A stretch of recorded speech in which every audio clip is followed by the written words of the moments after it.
Hey, did you find everything you were looking for today? Yes, I did, Kevin. Great.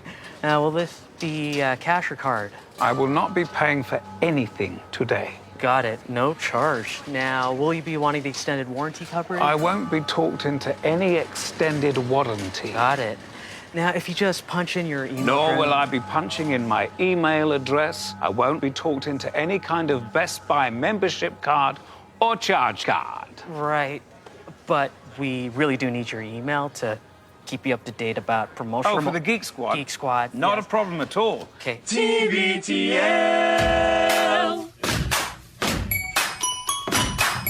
I say, what up, dog? Let the fun begin. That's a tune-up, bro. This goes out to all the coffee lovers of the world. Beware of things that cost $1.99. Those are the membership dues for this club that I joined, the Columbia House Music Club. Turns out, that wasn't really even a club. It was just a business for making money. Although it is how I found my favorite band, various artists of the 80s. What you listening to? College music. Ever heard it? What is this guy trying to do? Is this supposed to be what Bozo's thinking or saying? What guy? It's Bozo. Bozo did it. Bozo did what? Bozo did the dub. How'd it go?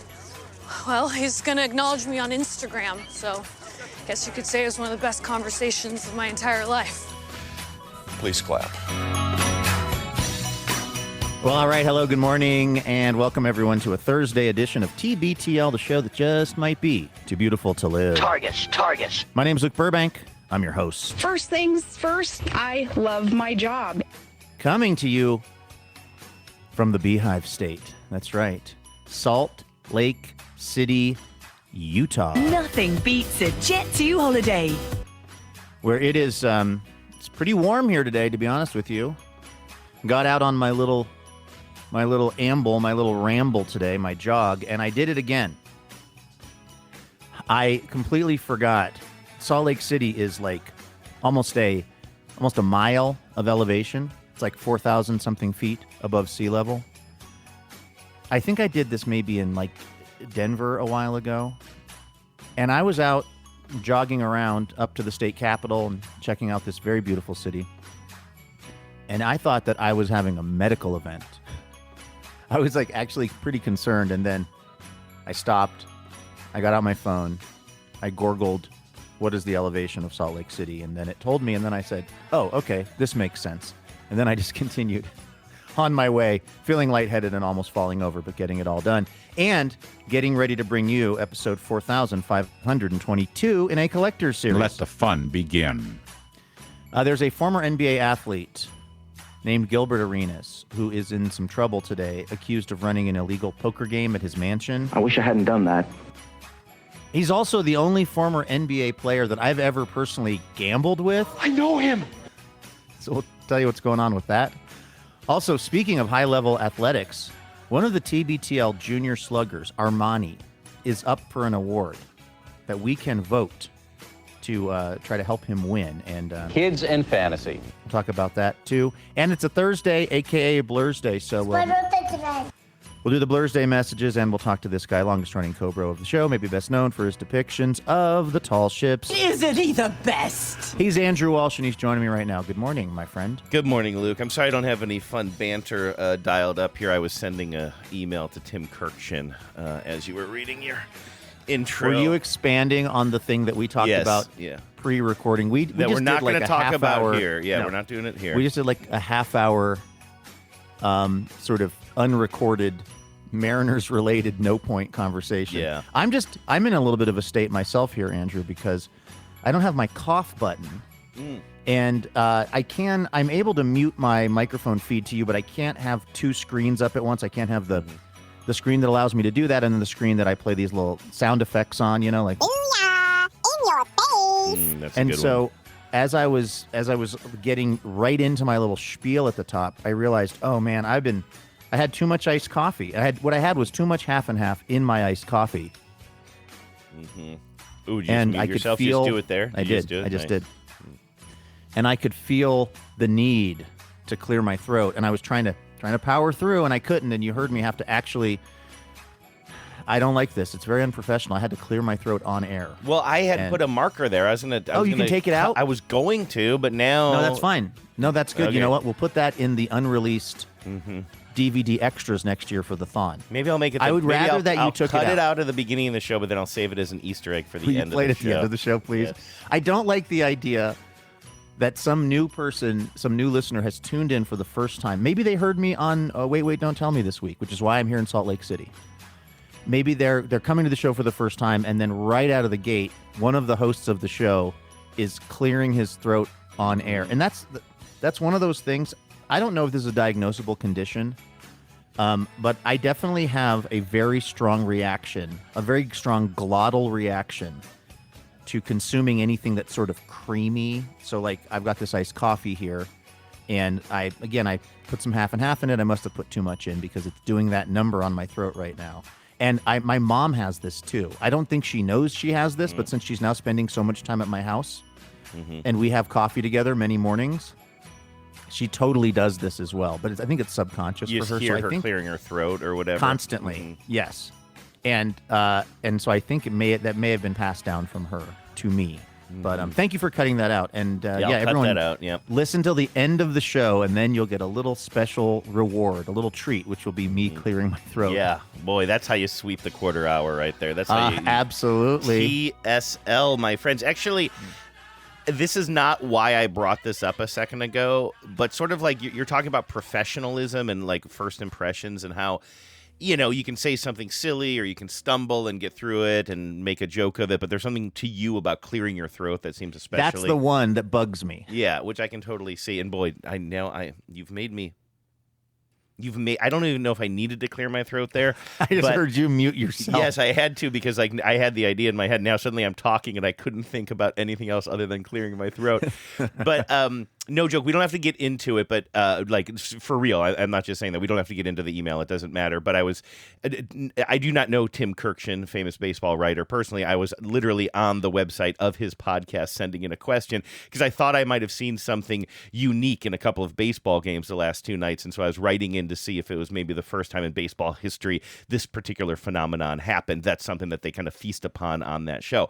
So while you're doing the intro, I'm like, I want to get this in right away because I don't know what their recording schedule is like, and they do try to like record shows that are somewhat current. And since this just happened in the game last night, I didn't want to wait until after the show today to send it. So when I'm writing something like that, I want to put my best foot forward. I want to sound like not a total knucklehead or whatever.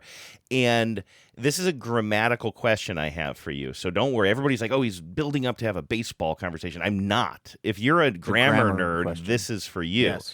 So buckle up. Right now, so there is a team. Right now, they are not assigned to any city. They are a team just roaming around the MLB that are called the Athletics. Possibly you've heard of them. Famously, better known as the Oakland Athletics until recently. But they are better known as the A's, right? If you're going around talking baseball, you're like, oh, yeah, who are we playing tonight? We're playing the A's. Yeah. Hey, by the way, quick side story on that. Do you know something? I feel like the M's I saw some national people I heard some national broadcasters referring to the Mariners just as the M's. Are the M's the closest to the A's as far as like kind of being known as a one-letter team? Probably that or the Baltimore Orioles, the O's. Yeah, no, the O's are definitely have it on over the M's. Yeah. Anyway. Does anybody are there any T's out there? Do they call Tampa the T's? We could spell moat. I feel like there's some kind of a word game. We could a word jumble we could do with baseball teams that are just referred to by one letter. What if we refer to Kansas City just as K and we have a moke? And we can just, Wait, I have that right? Yeah. It's a Hawaiian breakfast. But anyway, so here's my thing. The A's really are better known as the A's. Like the O's seems more like a nickname. The M seems more like a nickname. But the A's mostly are known as the A's. And so when that is written out, it's A''S usually, right? It's not just A-S because that would look like as. I don't think that's a problem in that because it's a contraction. I think you can make that argument. Like I see. I was thinking of just as the possessive, but you're right. I guess you could say that apostrophe is standing in for all of the letters between A and S in athletics. Exactly. I don't think it's possessive. I think it's a contraction in the same way do not becomes don't, but you put the apostrophe in there to signify that it's a contraction. So I'm all on board with that. But what I was trying to write while I'm also listening to you, and also you probably heard the levels were a little bit all over the place in that intro because I'm typing it and I'm not writing the levels properly. But I'm, keeping my eye on the prize. But what I want to say is, as long as you cut out me clearing my throat, that's all I care about. What I wanted to say was the A's pitchers. Now I have both a contraction and a possessive. So does that mean it's A-S apostrophe? That doesn't seem right. Oh, I see. So A apostrophe S apostrophe because the pitchers belong to the Athletics. Yes, now we're getting into the possessive. A's pitchers. I don't know the proper grammatical way to write the A's pitchers or the A's anything. The A's fate lies in the hands of the Mariners. Can we just assume that apostrophe between A and S is just doing all of the work? That's what I did. For both the abbreviation and the possessive. In fact, that's an elegant solution. That's what I decided. I'm like, hey, you're doing all the heavy lifting here, Mr. Apostrophe. I don't. Yeah. I don't know why I had to be so gendered about that. My apologies. Please. Mr. Apostrophe was my father. I don't know why you're doing a lot of heavy. Apostrophe. You're doing a lot of heavy lifting here, Dr. Apostrophe. Actually, I love Dr. Apostrophe. Mix Apostrophe. I like Dr. Apology a lot. That could be my superhero name. Anyway, I think we probably got there. I don't know if that is the proper grammatical solution to that, but you can't do A apostrophe S apostrophe. That's ridiculous. They'd lock you up for that. No, that's a bridge too far. I'm now just really interested to see or to find out if you end up getting on the air over there in one way or another. And they actually address this. Because I'll just say this really quickly. I know you don't want to get into the weeds, but I do think this is kind of a funny footnote. Mm-hmm. The Mariners were playing the Athletics in the last two games. In both games, the starting pitcher for the Athletics fell off of the pitcher's mound upon their first pitch of the game. Mm-hmm. I don't know how many times I've seen that happen ever. It happened 2 nights in a row to the other team's pitcher. They got up there. They're standing on that hill. They're throwing the literal first pitch of the game, and they fall down. I didn't know that Severino's was literally the first pitch of the game. I wish I had put that. I knew it happened early in the first inning, but I wasn't 100% sure it was the very first pitch. I wish I had asked you about that. First 2 pitches, in fact. He did it twice. I knew he did it twice. And then both of those guys who literally fell down on the job, went on to actually win the game against the Mariners. And your point was, or your thought is, that has to be the first time that's ever happened in history. I find it hard to believe that there has been another time in MLB history that a team has had its starting pitchers fall down off the mound 2 games in a row in their first pitches, but then went on to win those games. It's got to be. Now, I don't know. When you get into baseball... The problem for you is, I don't know who's tracking falling down. That's the thing. Is that a stat? That's the problem. It's not a stat. And as I'm sending it, there's no way. Like, they have this thing. I can't remember who it is, but they always call their buddy some old baseball head at, like, it's not StatCast or whatever, but it's like this guy has become a character on the show because he's Tim Kirkson's always like, I gotta write to so and so at such and such, and then he has all of the details of the history of baseball. Is he like an It's Elias amazing. or something? Elias, yeah, it's somebody at Elias. I'm totally blowing their joke because it is such a good organic thing. We got to ask Henry at Elias. Is it Elias? Now I'm already getting in my head. Elias Sports Bureau. Yeah, and then one time they actually had him on, and it was just such a sweet interview talking about their friendship for years and years and how Tim has just reached out to him hundreds of times a day for years and years and years, asking like, well, could this be the first time this happened? And so anyway, but I don't think that the Elias Sports Bureau is keeping the there's no stat for falling off the mound, right? You don't score that on a scorecard. I think we have a new project for Andrew. Look out, or move over digitizing old VHS tapes from the 90s. Yeah.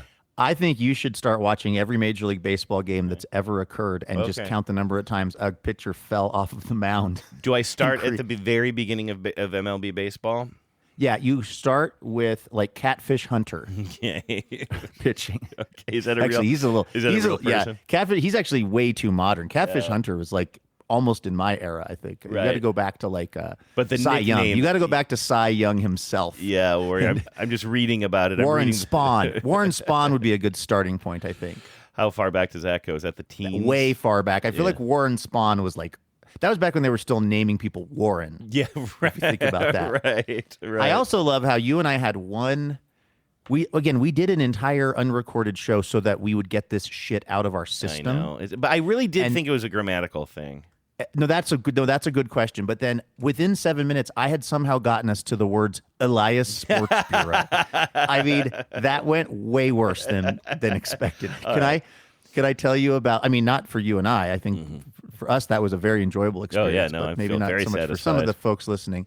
Can I tell you about what I thought what almost turned into some drama in real life on the airplane? Yeah, flight? I wanted to ask you about that. You didn't. I can't. You didn't mention that in your intro. I don't think, although I was otherwise occupied. I did not. I was too busy clearing my throat. Yeah.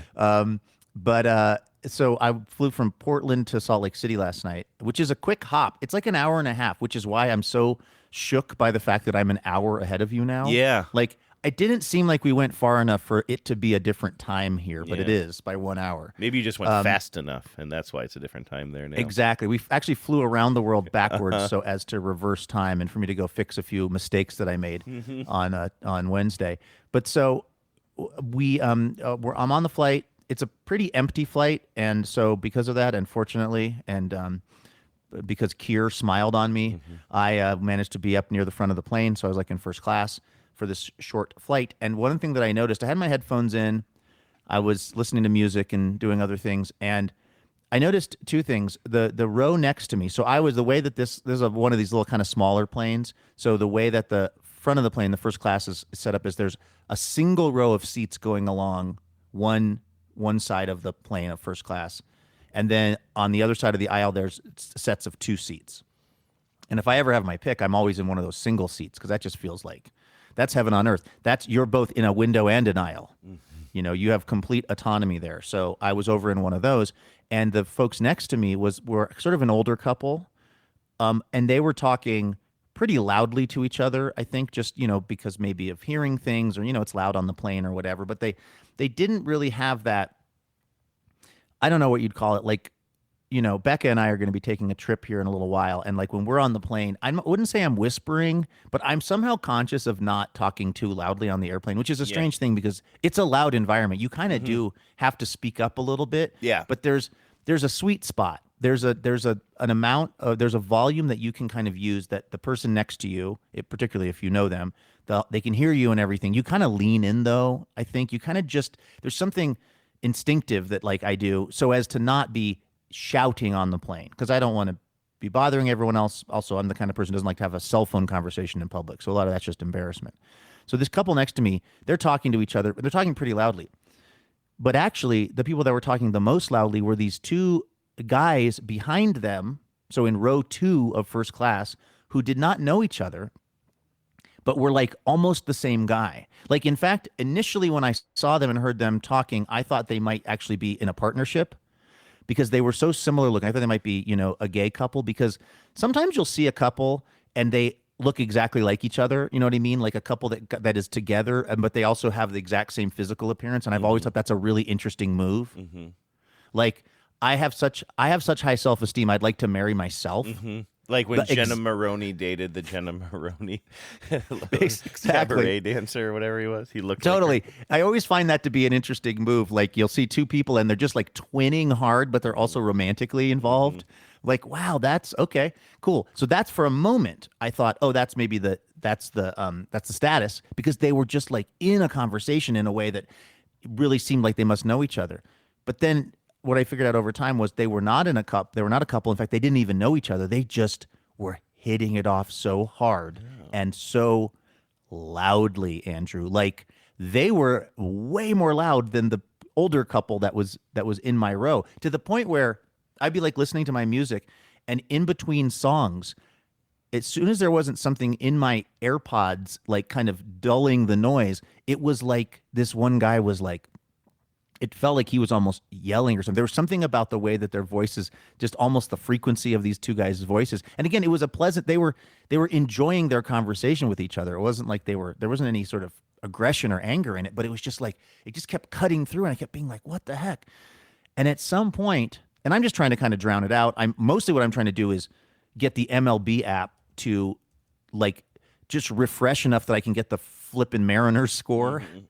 Like you pay for the Wi-Fi on a flight. I don't expect it to stream a baseball game for me, although I know you had that little lucky moment recently. I watched the whole game, or the whole back half of the game without interruption. It was amazing. I mean, that's incredible. Yeah. I wasn't even expecting that. I just would like to get some updates on like the score. Like literally, and I paid $8 for the Wi-Fi, and they said something like, this is for light streaming. I was like, okay, looking at a website that's displaying 2 digits is about as light as you can get. Right? Like, is there anything lighter than trying to go to MLB.com and look at a score? Right. Or even Google. And it would say, of course, if you ask Google, it's going to give you an AI score that's going to say, the Guardians are up, Blurs runs. And you're like, okay, what am I doing with that? Exactly. So I was just like, that's mostly what I was trying to do. But I just, the volume of these 2 guys was pretty intense. And at some point, I also noticed that the couple next to me was, and they were not, particularly the woman was not holding back on her drink ordering. Oh, okay. I guess they have something like an old fashioned in a can now on these Alaska flights. Is there a new thing like these canned cocktails? And she just kept ordering old fashions in a can, which I kind of was like, tip of the cap. But at some point, like how many? When you say how many maybe did you 3. notice? Oh, okay. Maybe 3. Oh, okay. 3, but it's an hour-and-a-half flight. Oh, also, yeah, by the good way, point. Yeah, also short the flight menu day. says limit 1 can per flight. It actually says that on the menu. Oh, interesting. Yes. Okay.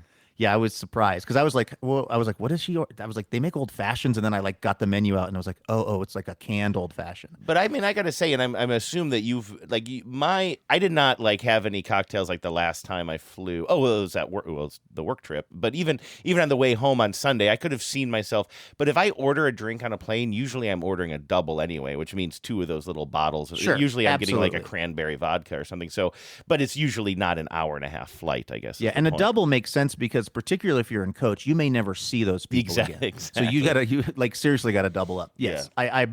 But at some point I look over and I realize that this older woman is up on her knee now, and she's saying something between the seats to the 2 loud guys behind me. Interesting. And they're like but I can't hear what she's saying because I got my headphones in and I wasn't really paying attention. But she just says something, and they're kind of like, their response is. It's also hard for me to read because they don't seem horrified. They don't seem aggressive, but it doesn't seem like this is a friendly interaction. I can't. And again, because I didn't know it was going to be happening. I wasn't clocking it carefully enough. But what I knew is she turns around and says something to these guys, and they say something back to her. And I can just feel energetically something shift up there in old firsty classy. And I'm like, I wonder what that was. But now I'm thinking, well, if she said something, to them, then this will probably continue on, because I just figured okay, I'm seeing round 1 of this, but then she turns back around and then they kind of continue their conversation, and then nothing else happens for the rest of the flight.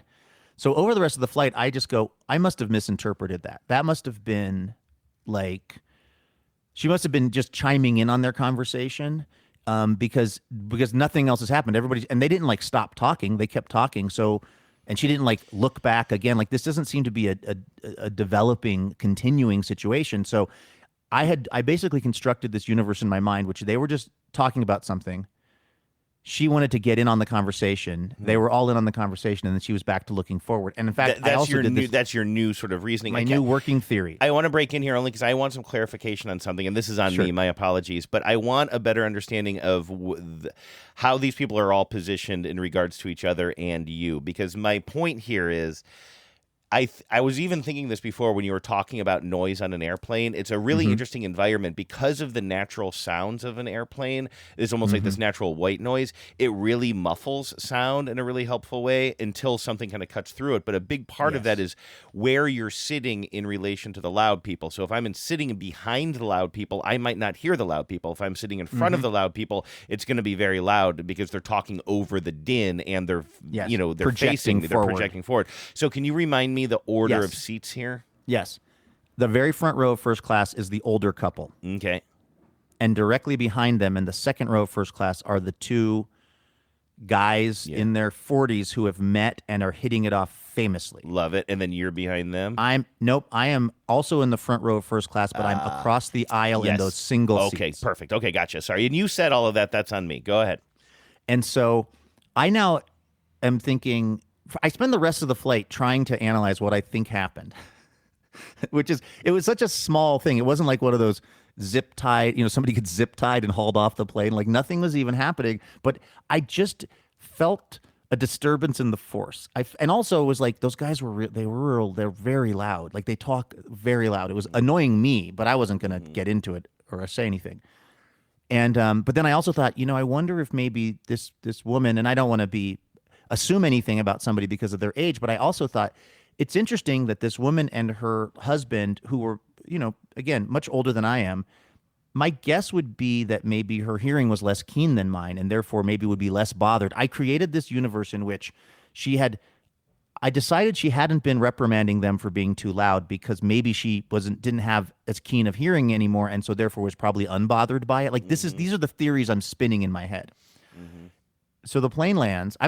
Finally, by the time the plane lands, now I've got Fubo back. Now I'm just fully locked in on Mariners. Like we're taxiing and I'm watching the Mariners again. And I look over, we pull to the gate, we park, they, whatever, turn the thing off. And I look over and the gal, she stands up, she turns around, she looks at the guys and she says, I really want to apologize to you for what I said to you on the flight. I've just been feeling really stressed out. And the guys were both just kind of quiet and they said, all right, no problem. She goes, yeah, I shouldn't have done that. And they said, no worries, we're good. And then everybody just kind of calmly got off the plane. So she did say something to them. And we'll never know what? We'll never know. Luke, And she apologized for it. I love you, but you're mad at me. I am taking one of your Daytime Emmy Awards away from you. This is not the journalism that I expected on TBTL this morning. Because I cannot pay it off by telling you. How do you tell us that whole story without giving us any avenue towards finding out what happened? Andrew, it's called edging. And well, tomorrow's show better be real damn good. When I find out what she said, when I find out what that woman said, it is going to be sweet. You're never going to see those people ever again. I would have rather not heard this story. I'm not even joking. I didn't even think about that until I was delivering. This is so frustrating. You're like, well, I have this frustration. Might as well let everybody else live with it too. I want to know. The truth is out there. I need to know. Okay, I've got a context clue. I have a context clue. Okay. The guy who was sitting on the aisle seat of the people who were reprimanded in some way, he said, it's okay, I'm a loud talker, to the woman when she apologized. So that makes me think that whatever she said, it was about, can you please not talk so loud? Okay, that's so it probably, because that was my big thing. Is it just like, hey, you guys are being loud? Or is it, I heard what you were saying because you're talking so loudly, and I have. I think it was the volume. Okay. I would bet. Okay. I would bet. I'll I would bet a lot of money. It was the volume because they weren't saying anything in any way. Like they were talking about parenting. They were talking about my sense was that maybe both of them had a cocktail before the flight. I mean, they didn't seem, sort of like they were loaded, but the excitement in their conversation between two strangers was really something to observe. It was the kind of excitement you might have at the bar after a few when you kind of meet someone, but you're really hitting it off, but you're hitting it off at a level that's a little elevated than you would be just like in regular life. Yeah. That was kind of the energy, but they weren't talking about anything controversial. They weren't talking about politics. They weren't being critical or mean. They were just having like a get to know you conversation that was about 8 decibels louder than it should have been. And the one guy did say, he said something like, I talk loud, or I'm a loud talker, which then kind of had me thinking like, I wonder what it's like to go through life being reprimanded or told multiple times that you're talking too loudly.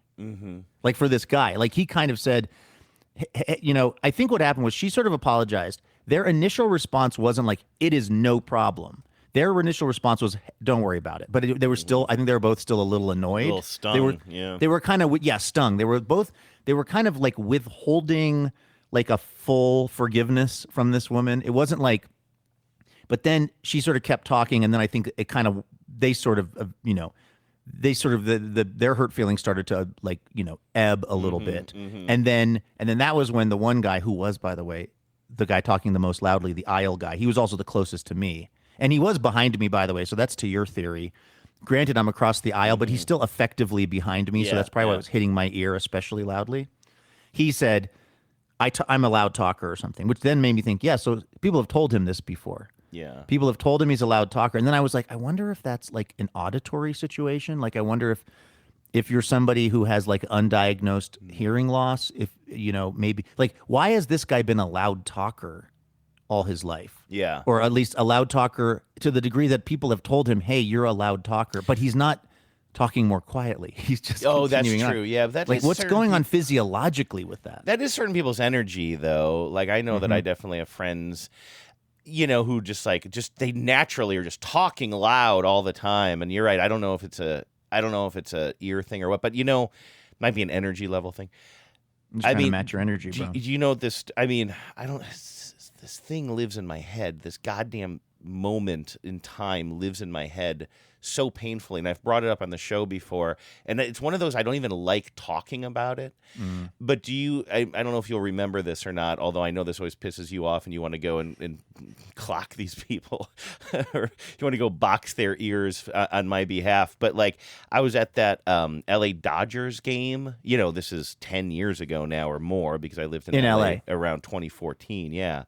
So I went to that Dodgers game, and I was like a newish baseball fan at that time, but I think the thing that makes me cringe the most about this is how little I actually did know about baseball at the time. But I think I was at this game in LA. I was talking with Genevieve. You didn't know we Tim Kirkchin from Captain Kirk. Oh, by the way, I've already gotten a response from the Kirkchins, one of them. Yes. I'm assuming it's Tim. I will give you this. If you have the breaking news sounder, you can play it later, and I'll. Is that how breaking news works? And I'll give you an update from them. We're doing it now.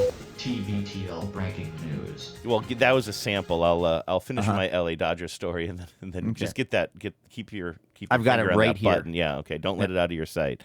But anyway, so this is a long time ago, and Vives and I and some friends are at a Dodgers game. It might even be my first Dodgers game. I just have this vague recollection of having pretty good tickets, although I don't think we had a hookup or anything like that. And I remember just talking to Genevieve a lot about baseball. I think I did have a sort of nervous, like in a good way, but sort of a good nervous energy. I think I was just sort of like tuned up, but not on beer, but just like kind of excited to be there. And I think I was probably rat-a-tat-tatting and talking too much, and also I think getting a lot of stuff wrong. This is what really kills me about it is I think I kept saying that this one player was a former Mariner, and in hindsight, I think I'm wrong about that. But either way, I'm just talking to Genevieve, minding my own business, and then at some point I get up to get a hot dog or something like that, and apparently the woman turns around, the woman who was sitting in front of us, there was some older couple sitting in front of us, and the woman turns around, and we had been joking with them a little bit, like there was a friendly conversation, but she turns to Genevieve and just says, boy, that one won't stop talking Willie. And that lives in my head so much. And I do think a big part of it is because I was sitting behind them. Everything I was saying was going right into their goddamn ears. The people behind me don't think that I talk too much or too loudly or am a baseball oaf. But I just what makes me so mad lives about in my that. head. And Genevieve says, I wish I'd never told you that, which makes I don't want to not know. I'm glad she told me that because it has made me adjust my behavior in public in a way that I think is better. So I don't want Genevieve to stop telling me these hard truths, but she was not siding with them. She thought it was funny. Sure. But it really lives in my head about these people probably really knew baseball and just heard me saying some of the most ill-informed, straight up loud, wrong shit, and I never shut up the whole time. The thing is, people pay good money to hear you talk, Andrew. That's the first thing. I'm being totally serious. Part of why I'm so mad about this is because, A, I've been to many baseball games with you, and that is not the energy that you're bringing. You are not annoying at baseball games. You also are not a know-it-all. Like, if anything, you don't give yourself enough credit for the stuff that you know. Like, this person being, like, that person's experience with you is so wildly outside of my experience with you. And again, I know I am with you so much of the time, either like literally or virtually. Like, that's the thing. That's what bothers me, is that that's not who you are or how you are in the world ever in my experience. And again, also, people are paying money to hear you talk. No one is paying money to hear that person talk, unless the person who was shading you was, I don't know, like who's a who's a podcaster of note. Unless it was one of the Making My Favorite Murderer podcast hosts, the chances are that person who is chastising you or being kind of rude about you is not a professional talker who is being paid. My point with this, it was Robin Young, by the way. Oh, it was WBR's Robin it's Young. Fair. Okay, you know what? Tough but fair. No, but I mean, the only reason I keep bringing up the fact that people pay money to hear you talk is because there are a lot of people who, if they were to talk over the course of a 9-inning baseball game, I think that there could be a lot of real banal stuff in there. And also, they're not thinking about the entertainment value of what they're saying or how they're structuring something or whatever. I don't think that's you. I think that this job that we have indicates that both of us have at least some moderate amount of communication skills, and like that's why I'm also mad at them, because it's like they're. I just feel like the many ways in which that comment just doesn't hold up to scrutiny for me. It ticks me off. Well, I think that's why it's so embarrassing for me, is because I think it's a side of me that it probably doesn't get aired all that often, but is there, which is like, think about it. When I go to a baseball game with you, I'm asking more questions because I'm interested Which you need to stop, because you now know more about baseball than I do, without a doubt. But all your fantasy and I don't know if everything. that. I don't think that's true, actually. But anyway, so if you and I go to a baseball game, I'm probably asking you about the shift or about maybe the Mariners history or whatever. It's very rare that, and I do think that probably because I was there with Genevieve and two other people who I'm guessing didn't follow baseball much at all, but just liked, and I don't know that for sure. I don't even remember who else was there. I think it was 4 of us though. And the thing is, I don't think I was talking to those other people. I think I was just talking to Genevieve, and I think I was just in that mode where I was like really, again, like sort of amped up and just talking too loudly and too stupidly. And I really do think I said some really stupid things. That's what kills me. It's not like I stand by what I was saying. Suddenly, like, I think that person saying that made me realize, oh my God, they heard it all. And I knew, you know what I mean? That's knew. Also, unfortunately, that is like probably one of your kind of most, like, that goes to a place that already, I think, causes you a great deal of embarrassment and shame. Yeah, it wasn't like they were criticizing or saying something about some part of your personality that you don't already have a lot of anxiety around. Yes. But and there's tons of examples of that for me, where it's like, it's weird somebody saying something about something I was doing that was annoying, or something about my appearance, or something about whatever, that wouldn't even bother me at all. And then there's other things that it would just be like, it would be like when that it's like in Lord of the Rings, when they figure out that Smaug has that one little area of his underside, like a thrush comes and like tells one of the guys that like there is this one little area that's unprotected, and then like they somehow shoot the arrow in there, Is that in the real book, or is that just in the cartoon I don't version know if that I watched? even knew this part. I'm getting real Star Wars, Luke Skywalker, Death Star vibes from Well, this. that too. He used to shoot womp rats. Yeah, I think that's right. how he figured out how to shoot down that little. Yeah. Okay, same difference. Okay. Like, it feels like this is God. If I try to like do that Star Wars thing from memory, that's going to be rough. But point is, we have these little vulnerabilities that are especially sort of vulnerable. And like, if somebody says something about that particular thing, it's like an arrow right into that area. And I think that's what that is for you. Mm-hmm. Yeah, I think so. But also, again, I still think I'd rather know, because I do think about it now when I am at ball games. Like, I don't think I thought about sound in that way. And like, okay, well, just know that everything you say is probably decipherable by the people in front of you. You know what I mean? And so that actually is a really good lesson for me. So now I just know, and that's fine. It doesn't make me not talk, but I just know that I'm on a little bit more of a public stage than maybe I thought. Yeah. I'm trying to think about how I'm coming. I think I come off as annoying but don't care at the baseball game. I think that's my confidence. Energy. I guess that might also be known as confidence. But like, I'll just say a bunch of dumb stuff, and I just, for some reason, I don't care that a lot of it's wrong. I don't know why that is the case for me, but like when I'm at a baseball game, and particularly if I'm with my friends, and if I'm with people that have like kind of old, long-running Mariners kind of history and knowledge, it's just like me just like yelling out Jack Percante or something. Like it just brings me great joy to just like and screaming at the field. And I don't know. I'm very I'm like the opposite probably in the game at the game, whereas like there isn't probably anywhere that I feel like less self-conscious about what I'm saying Yeah. than at one of those baseball games for whatever reason. And that's not because I'm like spot on with my information. It's because I guess also it could be beer. It could be beer related. I don't know. It's just somehow I feel I just feel like it's basically open season on any crazy ass shit I want to yell out. Do you remember, and I bring this up from time to time too, you and I were at a game. This goes way back. This goes way back to the time that you and I were working on Ross and Burbank together, but then after that show, going back to your place and doing TBTL, I think that's how that usually happened. But then we were just talking about this somewhat recently. Then we would sometimes parlay that into fun times. One time we even took our recorders and did the show from the ballpark, did a, sort of an abbreviated one. I don't know if this was that time, but it's definitely that era where you were getting some pretty good tickets. I feel like it was maybe through your friend over there. I think it was, yeah. Yeah, Greg over in the marketing department.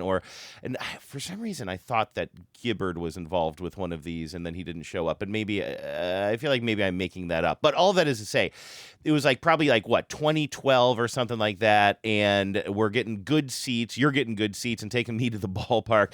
And one time we're sitting behind this guy, and I just remember this so specifically because he is such a type of guy. And it was during that era when everybody, including like Big Beefy Bros, which by the way is a website that I run that I would be excited for people to check out and support. There's a little Patreon for Big Beefy Bros, but it was that time when Big Beefy Bros, you would see them at the ballpark. Just so many bees.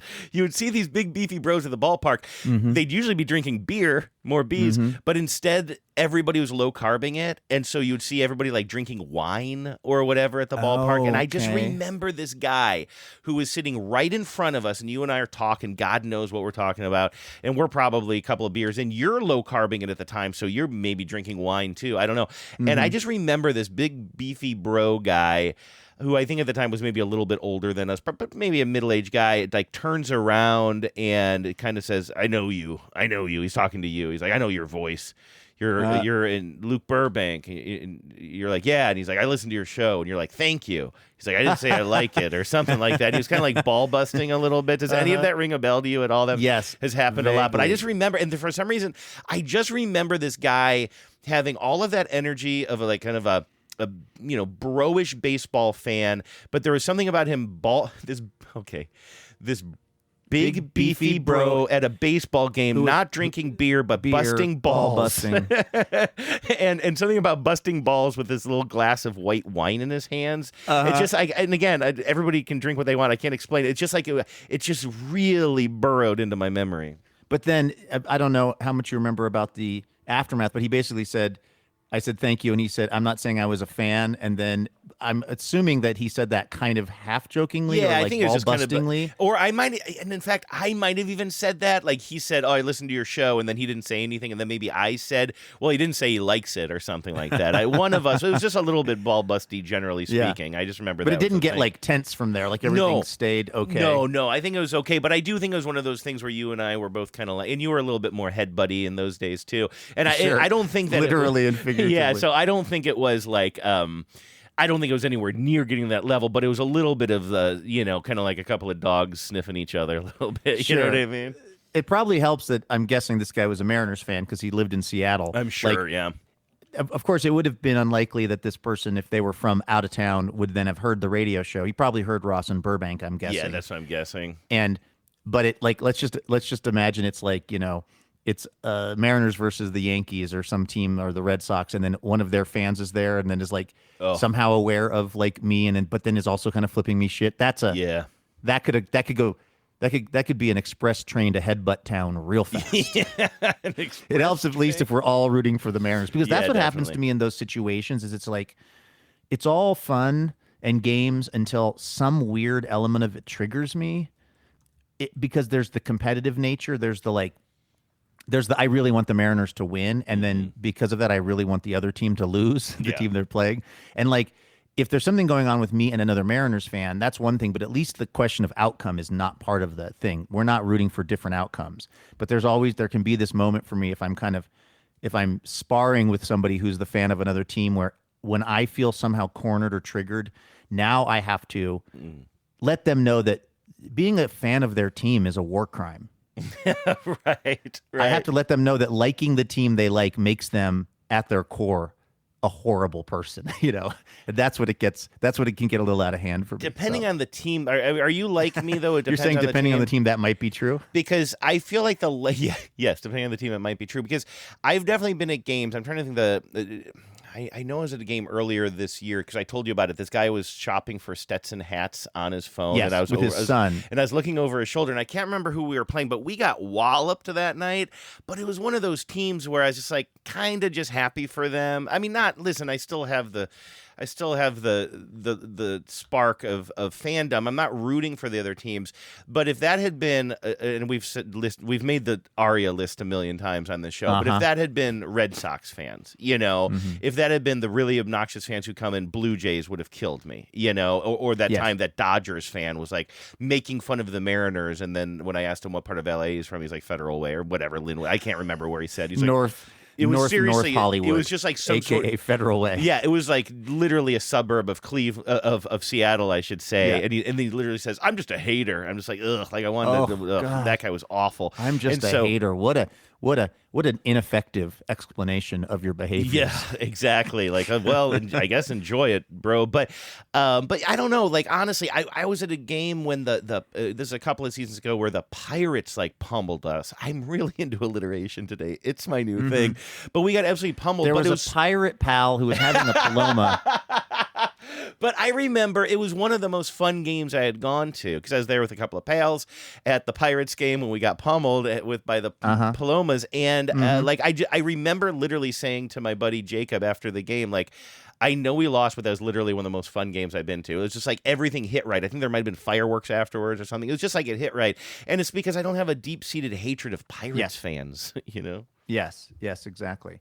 Well, I'm hoping that I learned an important lesson when I was at that Yankees game and the Mariners lost, and I ended up not hating everyone, and I ended up kind of broing down with the bros in the area. Like that was a really useful experience for me because it helped me understand that like just because somebody else likes a different team than me, it doesn't mean they're a bad person. Like I know that sounds insane for me to say because like obviously that's the case, and yet there's something very emotional and very triggered about me and these sports where that's how it feels. That's not a good way to go through life, and that's not a good way for me to categorize folks, So I'm gonna try to remember that going forward as the Mariners emerge as possibly the best team in the American.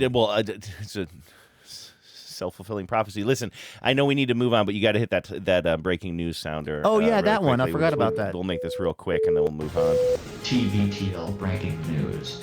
So you explained the question that I sent into that baseball podcast a little bit ago. Yes. It was like, could this be the first time in history that a team had its starting pitchers fall off the mound 2 games in a row in the first inning and still went on to win those games? Almost immediately got a response back from, I'm assuming this is Tim, but maybe not. Maybe I should assume this is Jeff, Tim's son. It's a father-son podcast, but they wrote, first of all, this just sounds like Tim to me. There's no punctuation, but they use my name, which is really interesting. So I don't have my original question right in front of me, but it's basically as I just posed it. And then the response just comes in. I'm not sure, Andrew, about falling off the mound, not something we track, but we can track first inning balks and see if that's a thing we can find out. So as you and I guessed, we don't really know if... unfortunately, that won't get us to the answer because there was nobody on base when these guys fell off, so it won't be a balk. But will it get me onto the show, though? Well, that's the big question. And I think the answer is no.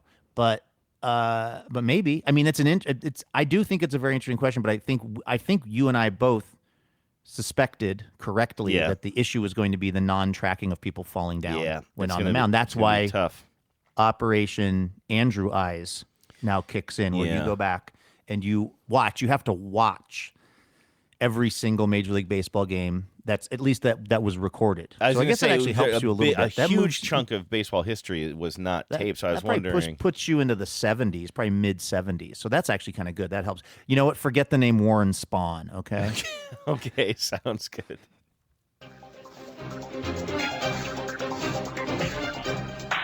Hello and welcome to Top Story. Okay, a couple quickies here, or at least one quickie here at the top of the top stories, Andrew. I got a text from Coach Ben Yes. of the TBTL Junior Sluggers of the Parkside Little League in Portland, and one of our junior sluggers is up for this sort of athlete award. It's called Athlete of the Year, and it is our pal Armani. Mm-hmm. And oh my gosh, the page for Armani. So it's athleteoftheyear.org. And what it is it's a fundraiser for the V Foundation, which is the started by Jim Valvano, the college coach who died from cancer. And it's a great organization. And then also Russell Wilson's Why Not Us, Andrew. Oh, really? Yeah, those are the two. know. So it's basically what it is. It's like a fundraiser for these two organizations that I think both of them do a lot of good work, actually. And so you can basically vote for a player to be the athlete of the year. There is a component of it where you can also you can donate money and then you get more votes. Mm-hmm. But you can vote for free too. You can just vote for the person one time and then you don't have to actually spend any money to do that. And our guy Armani is right now third in his particular group. And the photo that they're using for Armani is Armani at bat in his junior sluggers uniform, Andrew, and it is such a great action shot. I know. It just gives me all of the good feelings that I've had about the TBTL association with this team over the last couple of years. So I put this on the Facebook page, the Stens page, Andrew, and still waiting for management approval for it to be posted. Oh, geez. Okay, they're keeping it locked down over there. I've really got it locked down to the point where one of the hosts of the show is I don't have carte blanche over there apparently. So at some point, hopefully, I wrote just a little thing saying what I'm saying right now, which is that Armani is up for this thing, and it would be pretty fun if he won or moved through the ranks. You know, if we could all throw him a vote. I do think you have to be on Facebook, because when I voted for him, it uses your Facebook page to verify it. Oh, okay. So that might be a barrier for some folks. But like if you're on Facebook, if you're on the Stens page and you see this post, if the admin ever deigns to allow it onto the page, and you got a moment, let's throw Armani a vote and see if we can get a junior slugger up there at the top of the Athlete of the Year awards. So wait a second. They can verify my vote using Blue Sky? You know, they didn't start with that? Not when I voted, but again, maybe there's other ways to get verified. And also this means, by the way, Andrew, I don't know if you have a calendar in front of you. I'm still on Facebook right now. Like I'm still, I haven't deactivated my face. That was just laziness. You know, usually I come onto Facebook for 1 week out of the year. It's for the thon, it's for the little eagle soaring thing, and then I kind of go on and I sort of deactivate my account for the rest of the year. I sort of forgot to do that, so I've been logged in and logged on, and then when I went to vote for Armani, I noticed that the way it verified me was through Facebook. So of course I was going to stay logged in for that. But anyway, yeah, he's currently third in his group, and I'm hoping we can get him up to first in his group, and then I don't know what happens after that. But. So I am posting this to Blue Sky right now. I am nice, so psyched about this. The reason I started talking about like how to use a punctuation mark when discussing the A's starting pitchers at the beginning of the show is because I was trying to think of something to talk about that wasn't this. I wanted to just launch into this, and I wasn't sure if you wanted to hold it for top stories. But this is what we do. Like, right. Armani has to win this. Like, this is why we have the tens of listeners to gather around. I mean, if nothing else, check out this link. I'm putting it on Blue Ski now. Eventually, hopefully, it'll be on the Stens page. We'll get it up onto Slack as well. And we'll spread the word. And we want everybody, because it's strictly votes, right? Like, we have the numbers, Luke. I mean, I don't know what the pod save guys say about this, but I see a path to victory here. We have the votes, and we need to get people to the polls. So it also let's do really this. sucks if you're a kid who plays for a team that isn't backed by a podcast today. That is true, but we are a mid-market at best podcast. We are not like we are not that's generous. We are yes, exactly. We are not. If there's a kid that's sponsored, if there's a call her daddy sponsored Little League team, I think Armani's in trouble. Right. But exactly. as far no, you're right. I mean, that's the thing is it's like if we actually turn the tens loose on this project, I can't see a world in which Armani does not advance at least to the next level. Now, here's the thing. There is a financial component to this. So you might have another kid whose parents are just committed to like, because, you know, it's like you can donate, you can vote for free for once. That's what I did, by the way, for the record. But you could, and I would imagine that we have so many more people getting eyes on this than maybe the typical potential athlete of the year, that might be enough if everybody just does their one vote.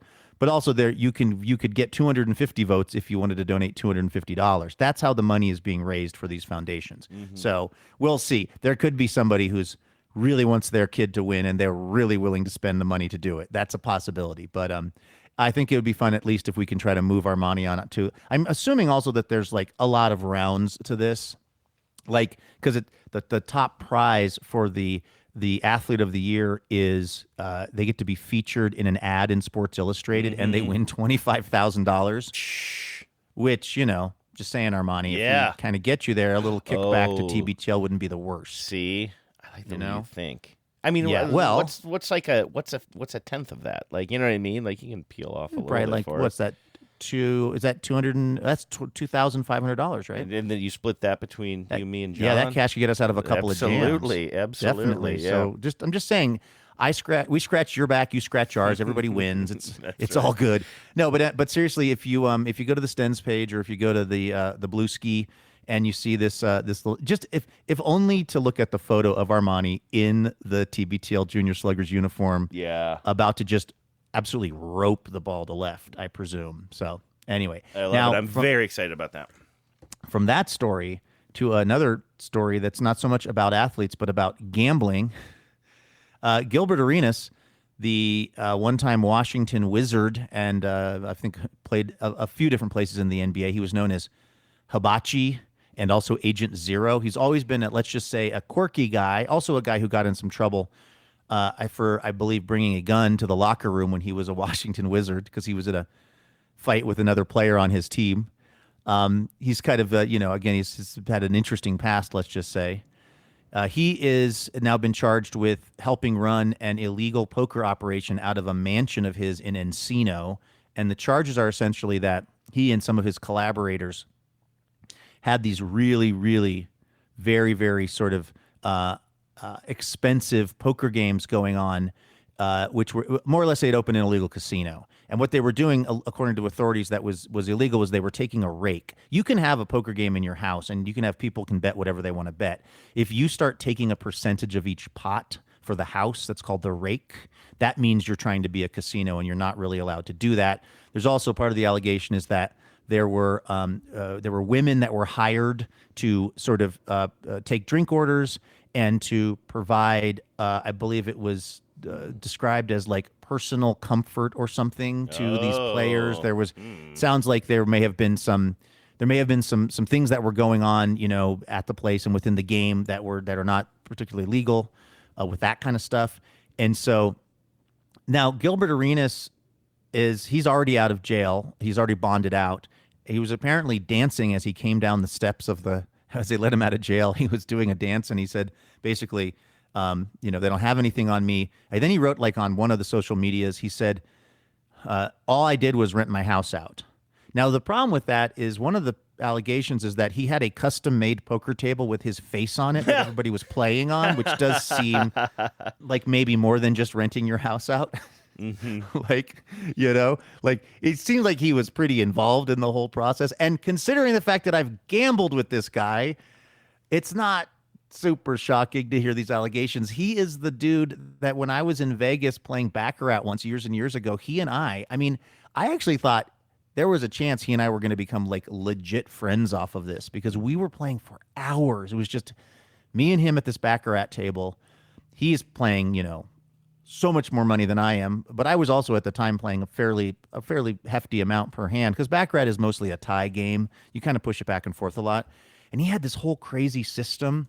He had this, because the thing with Baccarat is the people that play it a lot, they get obsessed with what the sort of, what the patterns are. So the Baccarat, the way it works basically is you bet your money on one of two spots. One spot says player, one spot says banker. And all that means is you think that the player hand is going to be the good hand, or you think the banker hand is going to be the good hand.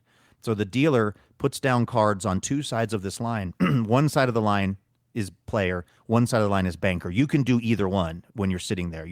That banker thing doesn't really mean anything. They're just two different categories.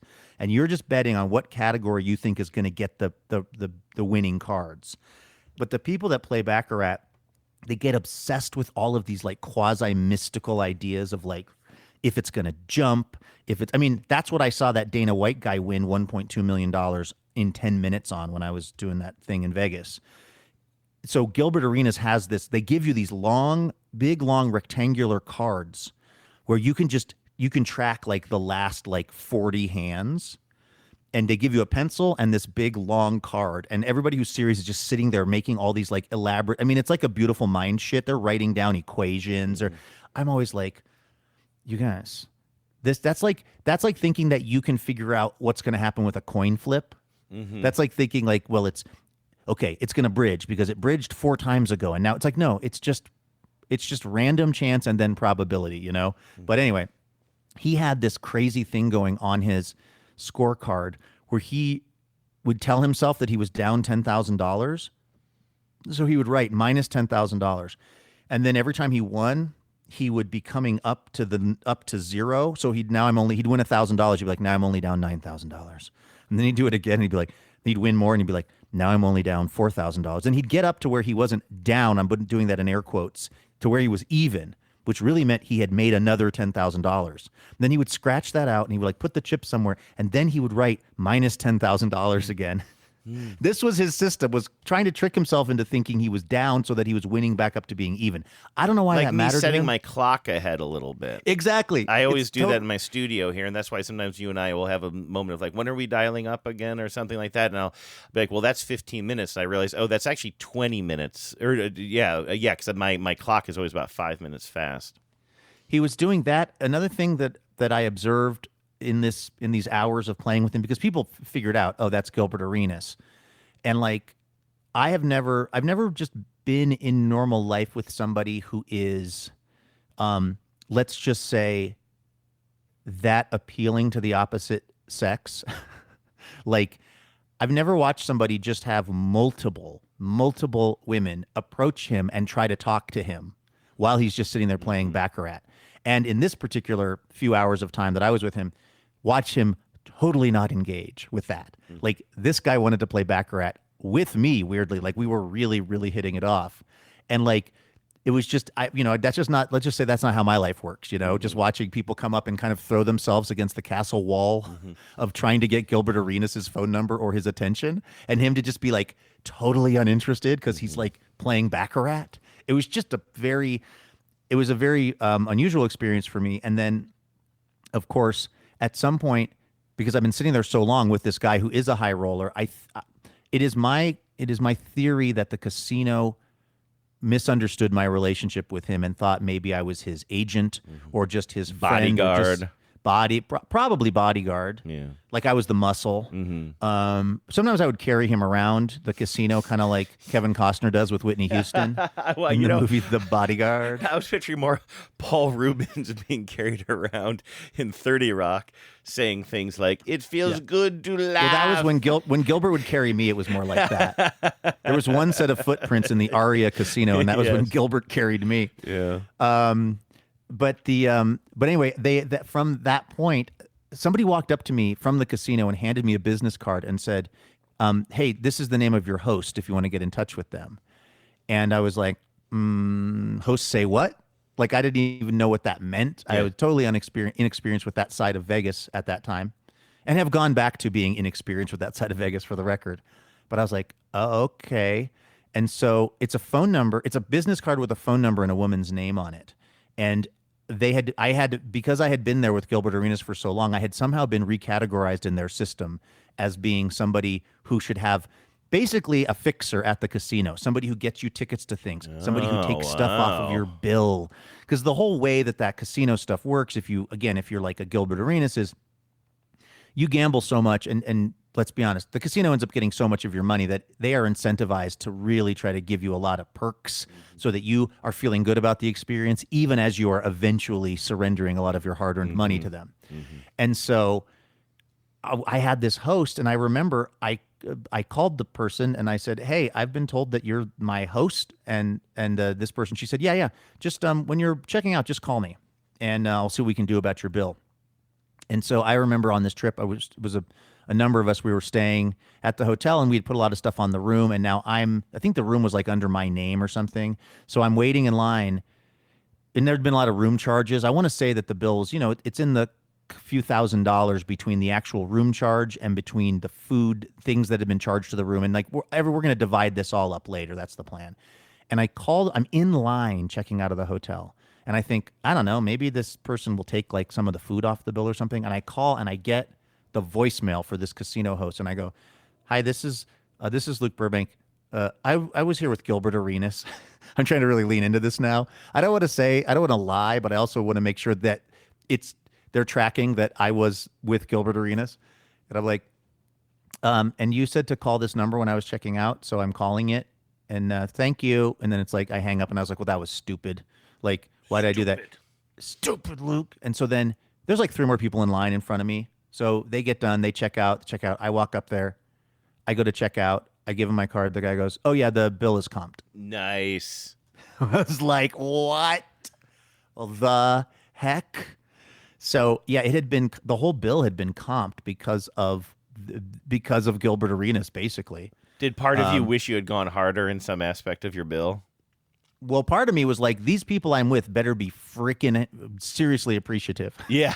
Because like they weren't the ones donking off money with Gilbert Arenas for 6 hours to get our room comped and all the food that they ate comped. Like I was like, God gives his toughest battles to his strongest soldiers, and I'm reporting for duty. Yeah, no, you are a hero.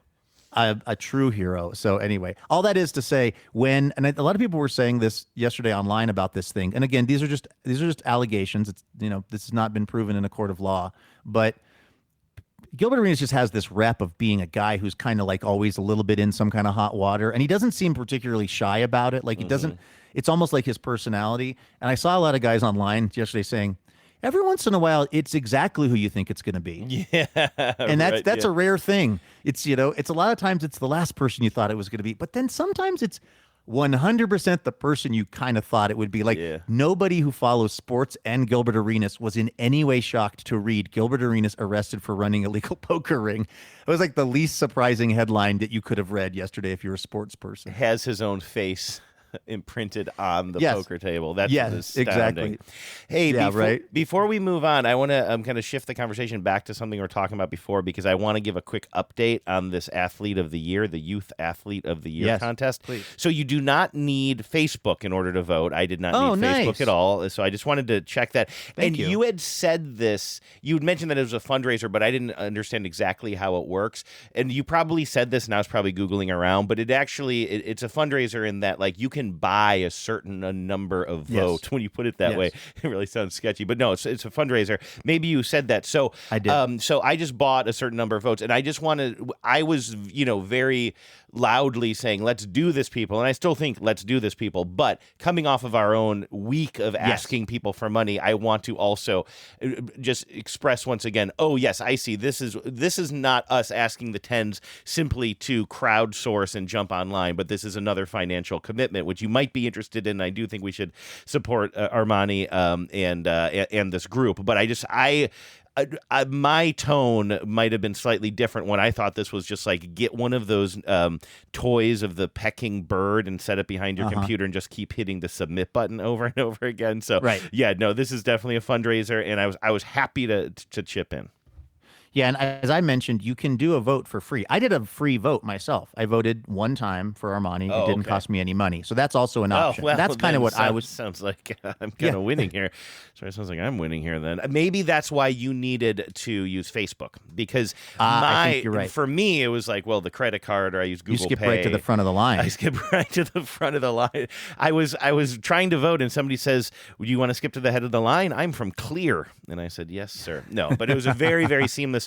In fact, we could, if you're interested, and I have a feeling you're not, that's why I'm not going to let you answer this question. We could, after you hit go, you get a little video that is from one person representing the first organization, and then our boy Russell Wilson. For the next Youth Athlete of the Year, do more than just support your favorite little competitor.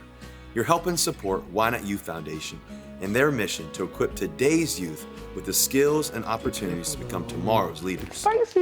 Didn't I tell you that I heard like Levitard was on a different podcast, and I think it was the Kirkshin podcast, and they were playing the looks like game, and I think I said this to you on the air, that somebody had submitted Russell Wilson looks like one of the trainers at SeaWorld. Or one of the presenters at SeaWorld, and he does sort of have that energy here. The way he uses his hands, he's like constantly like. If you put him in a wetsuit and you gave him like a headset microphone, exactly, his body language is very, very much that. But anyway, I'm still very excited about that. And again, I'm sorry I wasn't listening as closely, but I just wanted to sort of mention how it works. Yeah. Just to reiterate for the 19th time, we're not trying to tell anybody to go spend a crazy amount of money. I'm saying I think we have enough people that if everybody just does one free vote, we should be able to get him over the top potentially. But yeah, that's what's going on with that. And also, I'm putting money on Gilbert Arenas' books in jail because we're dear friends, and so that's also going on. And I guess we have Blur's Days. There's a right way to rock and a wrong way to roll. You can just listen to your soul. Just remember that life is number one. You can be having so much fun. Just remember that life is much fun. You can be number one.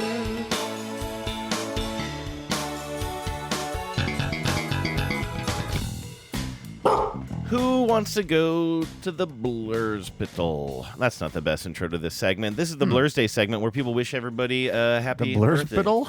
I don't know. There's this line that always lives in my head from Arrested Development where Tobias is just like crawling along the floor. I don't even know what his ailment is. And he's just like, who wants to go to the hospital? And it just lives in my head. And so for some reason, that's how I was trying to start this segment. But no, this is the classic Blur's Day segment where people write in to me. They put Blur's Day in the subject line, Andrew at tvtell.net, and you can wish somebody a happy birthday, happy Blur's Day. And Scott says one of your 10s is getting close to another revolution around Helios. It's Karen. Feel free to sing along as Abba did. I won't be singing this, by the way. You can make me read your Blur's Day messages. You cannot make me sing. No. But I believe this is to a dancing queen. You can bake, you can jive, having the time of your life. See that girl, watch that scone, digging the baking queen. Love it. You can bake. You can dance. Was it the second part? You can bake, you can dance? I think so, yeah. Good job. Thank you. You're ready to sing at drop of a hat. Try to stop me. Got one here from Michael saying, happy 12th Blur's Day to my favorite firstborn daughter, Langley Grace. Oh, Langley. We know these kids. Watching you grow up has been the highlight of my last dozen years. Keep telling your friends that you're podcast famous, because you definitely are, and the boys at TBTL appreciate the downloads from the Gen Alpha demographic. Keep being yourself, what you do. Skibbity toilet. is so important. It's called Danger Witch, and it's dangerously good. Gail says, happy Blur's Day to Jeremy in Brooklyn on the day of your actual birthday. Even though you probably won't hear this for a few weeks due to your time banditing ways, we need to catch up soon. Happy Blur's Day, Jeremy. Tracy says, Jackie, how lucky am I to share a birthday with someone as fabulous, fierce, and full of fire as you. A lot of people getting on the alliteration game since they heard me doing it.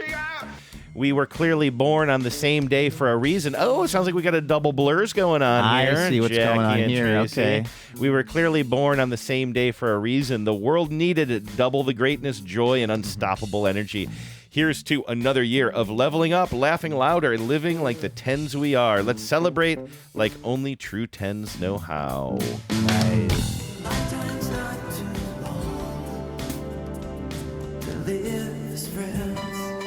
I didn't get to use as much Michael W. Smith as I wanted to during the thon. Yeah, that's pretty good.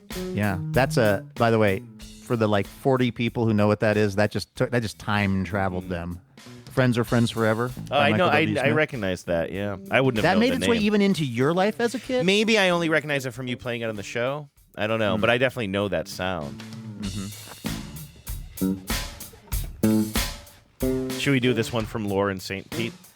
Absolutely. Okay, Lauren St. Pete says, "Happy birthday, Molly. Your Instagram feed keeps me from feeling too homesick, lol. I hope your celebrations are many and merry." Aww. Glad we did that. Rebecca in Federal Way says, "I'd like to wish a happy 50th Blur's Day to myself, Rebecca. I'll be kicking and stretching and kicking into next year. I also just want to say thank you to you, Luke, and John. By the middle of the thon, I knew I had to up my donation because of all the joy and laughter you bring to my life. And for the past 17 plus years now, I am forever grateful." Well, geez Louise, Rebecca. We're right grateful. back at ya. Yeah, thank you so much. seriously. Suddenly realized I was talking to them. You know what I'm realizing, Andrew? I had to update this little system that I use for playing audio. Yeah. And it's got all this preloaded stuff now of basically sample music. Mm-hmm. Which I'm It's guessing a little we have bit. the Everything's rights been for. a little. All your drops during this particular segment have been a little bit low, and I'm not exactly low. sure Okay, why. all right. Yeah. Well, I don't know what's going on with that. So but you might want to turn them up. What do you got over there? Well, we got country rock. Oh God, that's. You know what? Lower it. Lower it. So low you can't hear it? Yeah, let's go low. That's country rock for you. Let's hear what the techno's got. Let's see what techno's doing. These are so bad. There's something called tense hip hop. Tense. What is tense hip hop? Like hip hop that makes you tense? Oh, it does. I'm on edge. These are here's music for getting it done. This is Oh. getting it done music.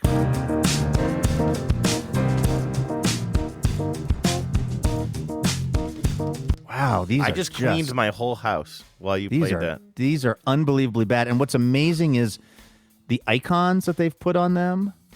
So it's like it's a wave file, Andrew, right? And it'll say something like rock out, and then it has the emoji of the like rock finger hand. Oh, sure, yeah. Or like, classic. but then there's one that's called R&B, but then it just has the emoji or the symbol right in the middle of the wave file is just the emoji for a giant glass of whiskey. R&B, huh? R&B, isn't that a weird pairing? I don't think of R&B as being especially whiskey coated. Let's hear it.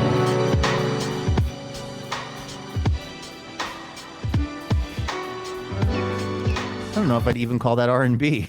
Yeah, I don't. That's the very sultry night. That feels like kind of like '90s sexy R&B, right? Let's see what Big Game is, and then I'll stop doing this. This one's called Big Game and has a stadium on it. Oh, sports.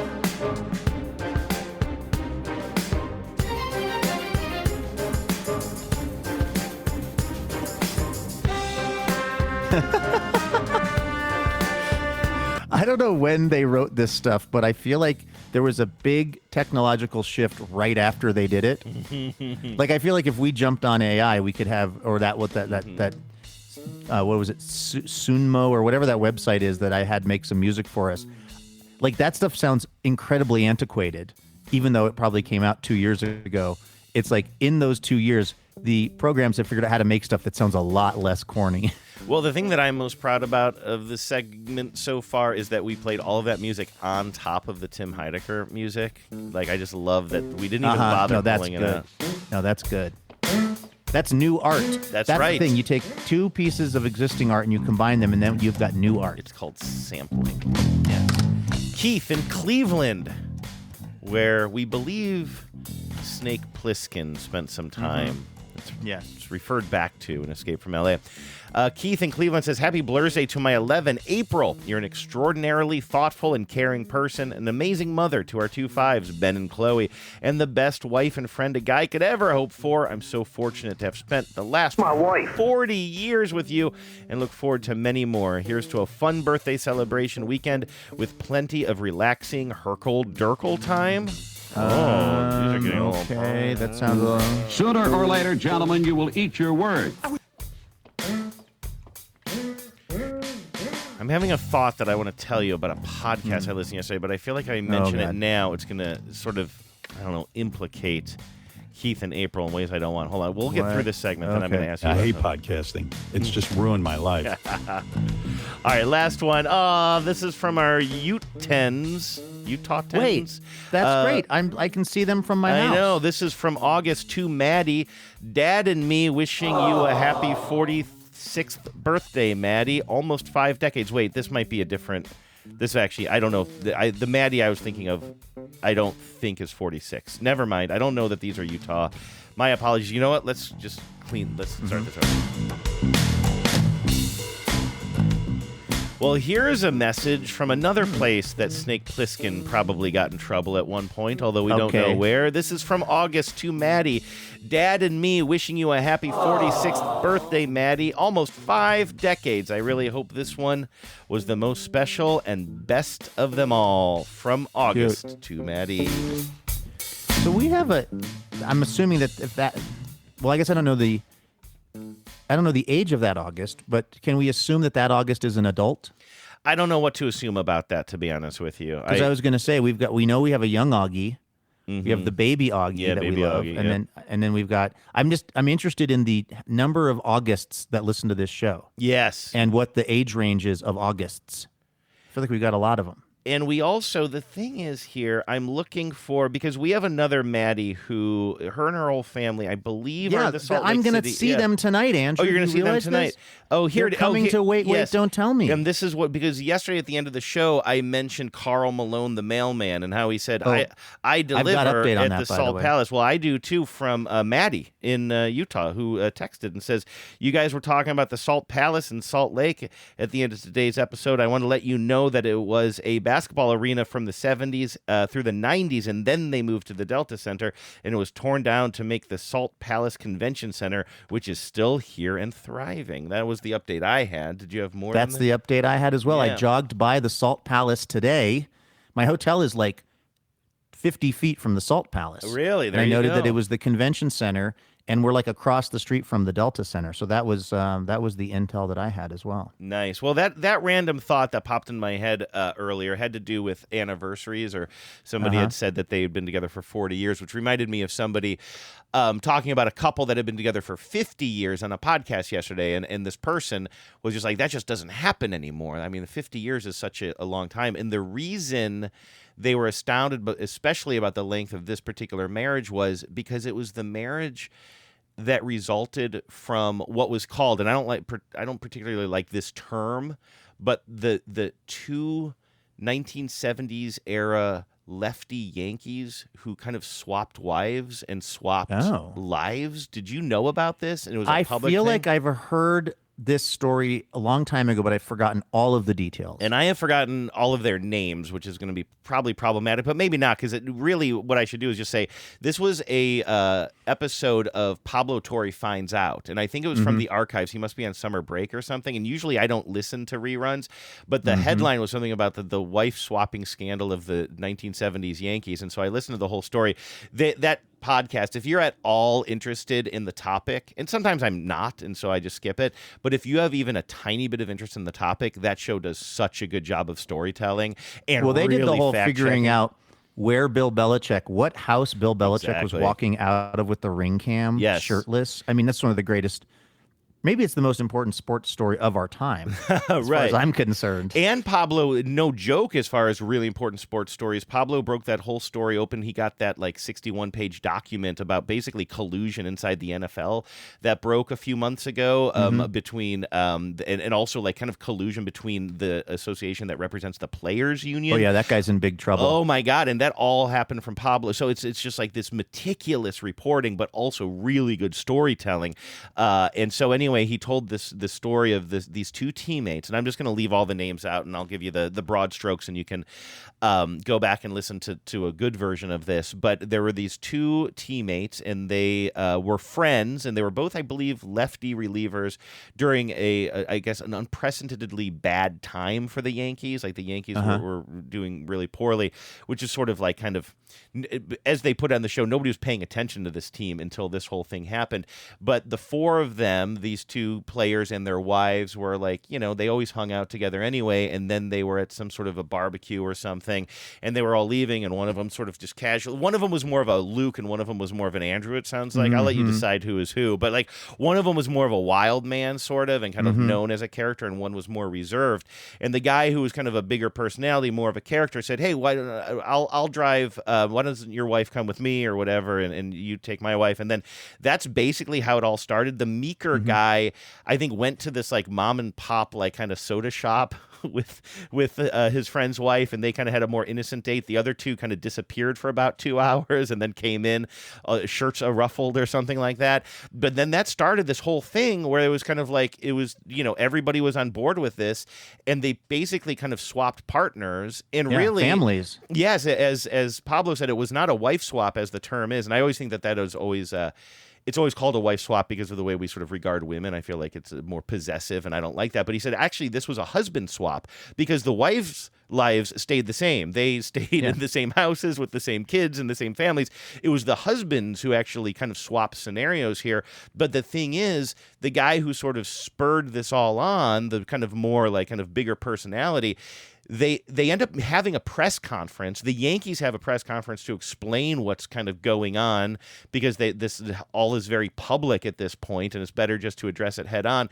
But then the relationship that sort of started it, the more, let's say, steamy relationship that started it, did not last Fizzled. very long at Unsurprised. all. But the other two, and they tried to like in the parlance of today, they tried to claw back the old relationship, but the other two were like, no, we have a nice thing going here, and they remained married until the end of their lives, until the player died not all that long ago, I think in October. Slow and steady wins the race, Andrew. I like turtles. And they played there's not a lot of tape of him talking about it, but when they did like find interviews where he talked about it, it just sounded like the most loving relationship. It was a hell of a story.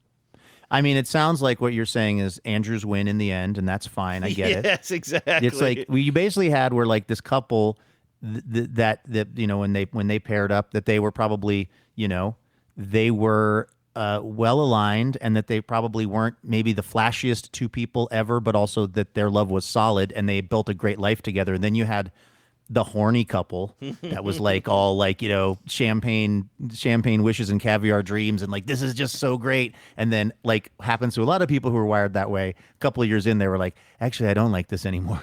Can I please go back to how life was? And it was like, too late. Yeah, definitely. And again, Interesting. to know, and I guess as he was reporting this, the player, the one who had remained married all this time, had passed away, and they didn't even know it. The family was so sort of private about his life that they had done almost all of this reporting and didn't realize until the very end that one of the many reasons the family, the kids didn't want to talk, the wife didn't want to talk, was because they had recently lost their dad during all of this, and was that's the first of all, I can't believe you didn't remember Mike Kekich and Fritz Peterson off the top of your head. Well, I did That's just a listen. shock to me. I tell you what, I did just listen to this podcast like 12 hours ago. You would have had those names. No. Those are not. Listen, my brain is done making new memories.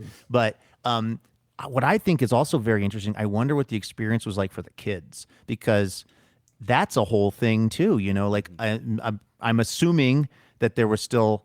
Maybe this is addressed in the Pablo Torre thing, but like, I mean, I'm guessing that they still had contact with their biological fathers. It wasn't just like, this is now your new father and he's making the rules, and your old father is no longer even a little bit part of your life. Yeah, no, and in fact, the one quote, or it was, I think, a piece of tape from I think like a CBS story, because basically the guy who was, let's say, the Meeker personality also was the lesser arm, I believe. And interesting. And so he's traded away to Cleveland, which is like just insult, because I guess they said at the time that Cleveland was like one of the only teams worse than the Yankees at that time. But then the other guy, please don't be mean to Cleveland. Years later, he ends up in Cleveland too, in some sort of like kind of Providence. But they never played again together. But the other guy kind of goes on to play, I think, in Canada. Canada and then in Mexico. And then CBS, this is the guy who had the long-term relationship afterwards. And he had just had a bad outing and playing in Mexico. And it was a very charming, 30 seconds of tape of him talking to this reporter for CBS saying, I just got pounded today. I just I'm doing terribly out here. But then he starts talking about his relationship, I believe. I actually, I think I'm conflating two quotes. But anyway, later on in life, he's talking about his relationship and how much he loves his wife. And he does say something about some of the kids are still upset, but they've had a good life, and I would never trade away what I have with my beloved wife or whatever. What about for a kid to be named later? That was the joke that Johnny Carson made. It was either Johnny Carson or Bob Hope, because they played tape of both of those guys making jokes about this scenario. I'm pretty sure it was Carson who said, the trade involves such and such and a child to be named later. And the crowd did not laugh very much about that. I thought that was a really that's good joke. actually. I'm glad at the time anyway the crowd didn't laugh too much, because again, it's the adults are the adults. They get to make the decisions they want, but then there's the real impact on the lives of the children. I just really wonder what that was like. If you were in the family that had Mellow Dad, and now suddenly you have you have I don't know how we're going to describe. You have Wild Man Dad. Suddenly it's like that seems like that would be a pretty big downgrade for you. I don't think most kids are like, I hope I get Wild Man Dad. I think most kids are like, I hope I get Dad who loves me and shows up for things. And I just want to say too, if you're hearing me tell this story, you're like, ugh, this is kind of, I don't know, I just trust me that you should trust Pablo on this. The tone is right. All of these things are considered and addressed, and it's a really touching story. And it's not like some podcaster. It's not tawdry. It's not just trying to make a bunch of hay off of people. Wife, quote unquote, wife swapping. No, and the one other dazzling detail is one of his main interviewees, one of Pablo's main interviewees in this to kind of tell the story, is a guy who wrote for Seinfeld for a really long time. And wrote some of the most famous, I think, Seinfeld episodes and Curb Your Enthusiasm and Veep. I don't remember his name either. But is it Larry Charles? All I know is he wrote a screenplay to be turned into a movie about this story, and he really fought to have it made, and it came pretty damn close, but then it ended up getting spiked, I think, by the studio system. So I don't know the name of it, but so he had researched this story so that he could turn it into a Hollywood film that never ended up getting made. I was wondering if it was Larry Charles, because he's been doing a ton of press. He has this, I think it's called Comedy Samurai or something, got this new book out. And he was kind of I think he was seen as the sort of third big creative force in Seinfeld, but Seinfeld, Larry David, and then this guy, Larry Charles. It's Dave Mandel is the name. Dave Mandel. Do you know this Never person? Heard of that guy. Yeah, No, I guess he was a TV writer for those shows that I had mentioned. But anyway, really, really fascinating story, which is probably why they chose to kind of play that from the archives. All right. Today's show it's been sprawling. Really it's covered all kinds of things. The charity operations of Russell Wilson, family swaps, unsatisfying airplane interactions, unsatisfying to the listener anyway. What else did we do today? What else did we talk about? Well, I wrote into a podcast. And got a response within the same episode of this. We did I that. battled through a glottal blockage. That's right. Oh, that's right. That's a good reminder. Yeah, don't you of what forget, I need to sir. do. No. There are people that are still listening to this. I almost said this crap, but I'm not. No. Because remember yesterday I said I'm not gonna insult this show that the listeners love. I'm gonna do that later when I turn the mic off, when I go into the mirror and slap myself and say you're an idiot. Yes. But I'm not gonna do it here. All right. All right. Well, maybe I'll see a few of you out at Wait, Don't Tell Me tonight here in Salt Lake City. I am going to be hustling home early tomorrow morning, so I'll be back in the Great Pacific Northwest for tomorrow's episode of TBTL. Please, if you can, join us for that. In the meantime, have a great Thursday. Take care of yourselves. Welcome back, Gino. And please remember, no mountain too tall. And good luck to all.